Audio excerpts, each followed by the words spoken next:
Friend, this is Rahul. तो आज की वीडियो में हम Schumpeter theory of economic development के बारे में पढ़ेंगे। शुम्पीटर की ये थ्योरी है वो सबसे पहले उसने 1911 में theory of economic development book दी और सेकंड बुक थी उसने 1939 में थ्योरी ऑफ बिजनेस साइकिल।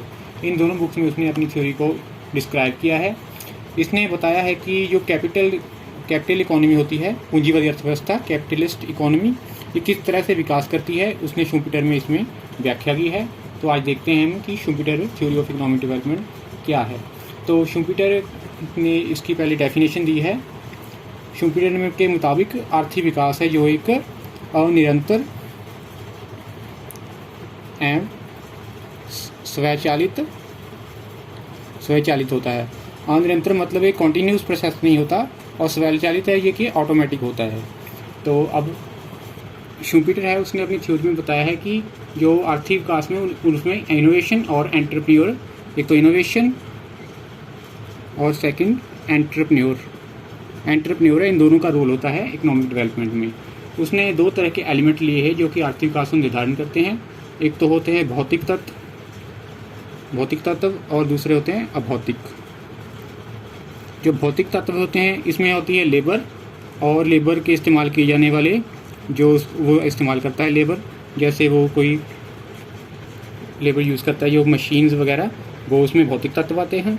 और जो अभौतिक तत्व में आते हैं उसमें टेक्निक आती है, टेक्निक और सोशल ऑर्गेनाइजेशन, जो सामाजिक ढांचा होता है किस तरह का है, वो अभौतिक तत्व में आता है। शुम्पीटर ने बताया है कि जो अभौतिक तत्व है ये ज़्यादा योगदान देते हैं हमारे आर्थिक विकास में। तो इसके बाद हम इसकी मान्यताएं देखते हैं।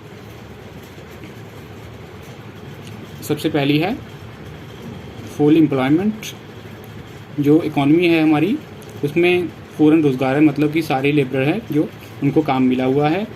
सेकंड आता है income is equal to expenditure, मतलब जो आमदन और खर्चे दोनों सारी इकोनॉमी में बराबर हैं, इसको किसी को कोई बचत नहीं हो रही जिससे को इन्वेस्ट कर सके।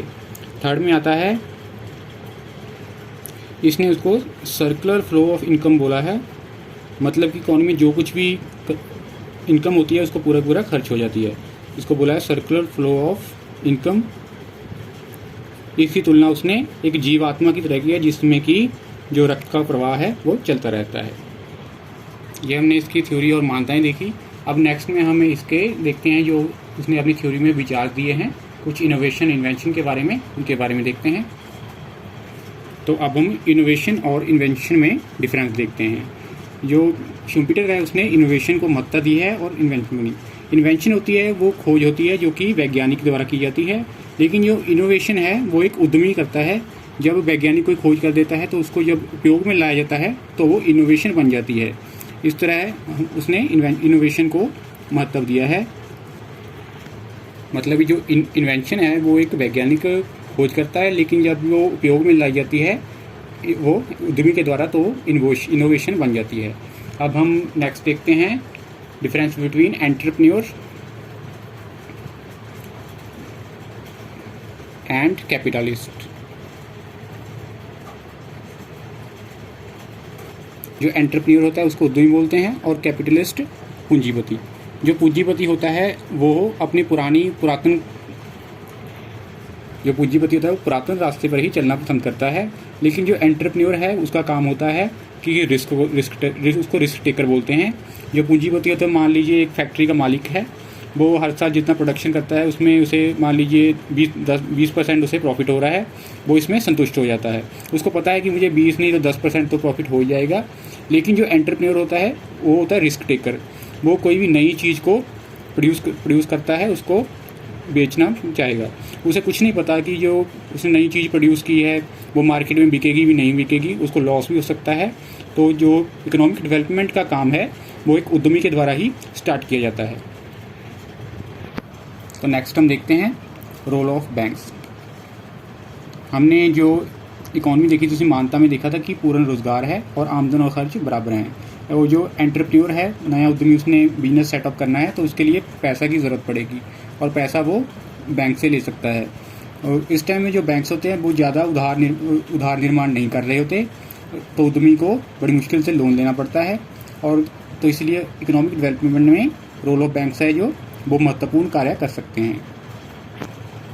नेक्स्ट देखते हैं ब्रेकिंग ऑफ सर्कुलर फ्लो। हमने मानता में देखा था, जो शुम्पीटर ने बताया उसको सर्कुलर फ्लो का नाम दिया है, जिसमें इनकम और खर्च बराबर होते हैं। जब कोई नया उद्यमी बिजनेस सेटअप करता है तो उस टाइम क्या होता है कि ये सर्कुलर फ्लो है वो टूट जाता है। जो नई चीज़ प्रोड्यूस की है उसकी डिमांड बढ़ जाती है, तो इससे इकोनॉमी में एक प्रॉस्पेरिटी आ जाती है, जिसे हम हिंदी में खुशहाली बोलते हैं। अब हम प्राइमरी वेव देखते हैं। एक प्राइमरी वेव होती है एक, और एक होती है सेकेंडरी वेव। जब शुम्पीटर के मुताबिक सर्कुलर फ्लो टूट जाता है उस टाइम प्राइमरी वेव में क्या होता है, सबसे पहले जो नई चीज़ प्रोड्यूस की है उसकी डिमांड बढ़ जाती है। जब उसकी डिमांड बढ़ती है तो क्या होता है, उसको प्रोडक्शन बढ़ाने के लिए लेबर होता है, लेबर की भी डिमांड बढ़ गई, लेबर की डिमांड बढ़ गई। फिर उसके रॉ मटेरियल हो गया, उसकी भी डिमांड बढ़ गई। उसके बाद उसके पैसे की ज़रूरत पड़ेगी, तो उससे क्या होगा, जो बैंक्स होंगे अपना रेट ऑफ इंटरेस्ट भी बढ़ा देंगे। रेट ऑफ इंटरेस्ट बढ़ जाएगा, मतलब जो प्राइमरी वेव में हमारी डिमांड इंक्रीज़ हो गई, लेबर की कॉस्ट, उनकी वेज रेट बढ़ जाएगी, रॉ मटेरियल की कॉस्ट भी बढ़ जाएगी, और रेट ऑफ इंटरेस्ट जो बैंक होंगे वो अपनी रेट ऑफ इंटरेस्ट बढ़ा देंगे। इस तरह देश में खुशहाली की हालत आने लगेगी। इस तरह नई चीज़ की इतनी डिमांड बढ़ रही है।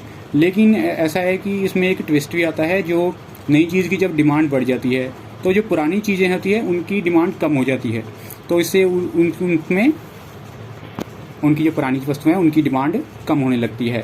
तो नेक्स्ट हम देखते हैं सेकेंडरी वेव। सेकेंडरी वेव होती है वो प्राइमरी वेव से ज़्यादा ताकतवर होती है। इसमें भी होता है कि नई वस्तु की डिमांड जब बढ़ जाती है, लेबर की डिमांड बढ़ती है, उसको देखकर फिर नए एंटरप्रेन्योर होते हैं, वो उसी चीज़ को प्रोड्यूस करना स्टार्ट कर देते हैं, तो इससे उस चीज़ का प्रोडक्शन बहुत ज़्यादा बढ़ जाता है। ऐसे ऐसे ये प्रोडक्शन बढ़ता है, पूरी देश में खुशहाली बढ़ जाती है। और अब इसकी हम देखते हैं, ये इकोनॉमिक डेवलपमेंट में ये स्टेजेस आते हैं, इसको शुम्पीटर ने बिजनेस साइकिल का नाम दिया है। इसको ऐसे शो करते हैं हम, ये हमारी प्राइमरी वेव है, ये प्राइमरी वेव और ये सेकेंडरी वेव।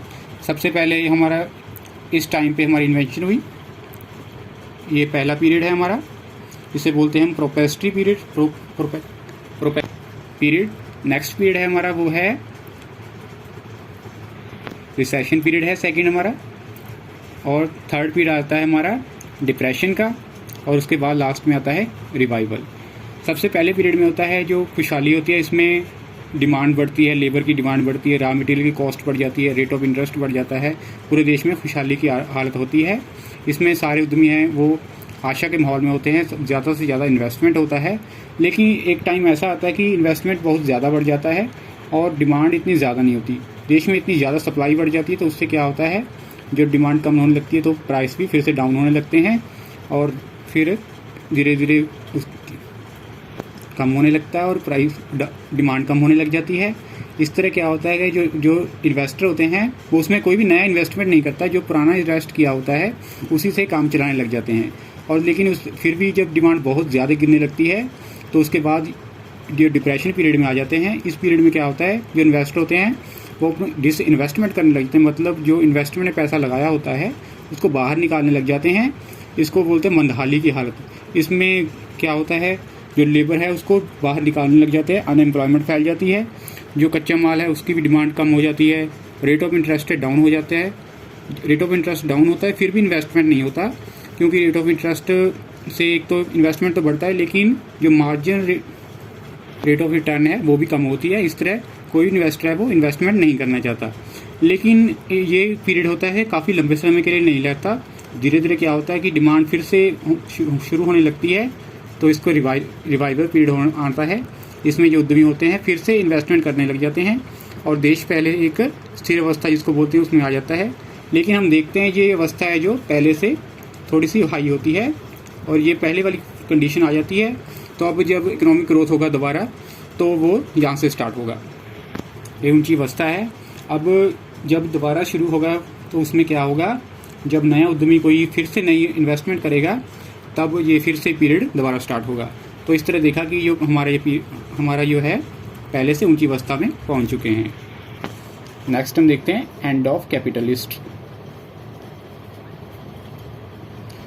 शुम्पीटर ने बताया है कि ये कैपिटलिस्ट एक ख़त्म हो जाएगा। खात्मे के वो कारण बताता है। सबसे पहला कारण है, जो पहले छोटी छोटी फर्में होती थी, छोटी छोटी फर्में होती है, बाद में क्या होता है कि एक बड़ी कंपनी उनको अपने अंडर कर लेती है, तो उसमें एक मैनेजर रख लेती है। मैनेजर का काम होता है कि बैलेंस शीट में सिर्फ उसे प्रॉफिट दिखाना होता है और अपने शेयर होल्डर्स को खुश रखना होता है। वो कोई भी नया रिस्क नहीं लेना चाहता, क्योंकि अगर नया रिस्क लेगा तो वो घाटा भी पड़ सकता है और इससे शेयर होल्डर अपना शेयर निकाल सकते हैं। तो नेक्स्ट होता है कि जो पहले पुरातन समय में क्या होता था, जब कोई न्यू इन्वेंशन करने जाता था, जो राजे महाराजे होते थे वो उनको पैसा दे देते थे, लेकिन बाद में ये बंद हो गया। तो अब हम इसके बाद इसकी लास्ट में क्रिटिसिज्म देखते हैं। सबसे पहली है फुल एम्प्लॉयमेंट इक्विलिब्रियम लिया उसने, लेकिन जो फुल एम्प्लॉयमेंट इक्विलिब्रियम है वो कभी भी पाया नहीं जाता। और सेकंड है हमारा रॉन्ग डेफिनेशन। शुम्पीटर ने अपनी डेफिनेशन में कहा है कि जो आर्थिक विकास है वो एक स्वचालित और अनिरंतर प्रक्रिया है, लेकिन उसकी आलोचना में कहा गया कि जो आर्थिक विकास है वो स्वचालित नहीं होता, वो किसी तरह से को करना ही पड़ता है, और अनिरंतर नहीं, जो आर्थिक विकास है वो निरंतर चलता रहता है। थर्ड हमारा है, उसने सेविंग में बैंक्स को लिया है केवल, लेकिन ये जो सेविंग में है वो घरेलू लोग भी वो सेविंग करते हैं, उसको उसने कोई ध्यान नहीं दिया। तो ये था हमारा वीडियो। अगर नेक्स्ट वीडियो में फिर मिलेंगे। Thanks for watching.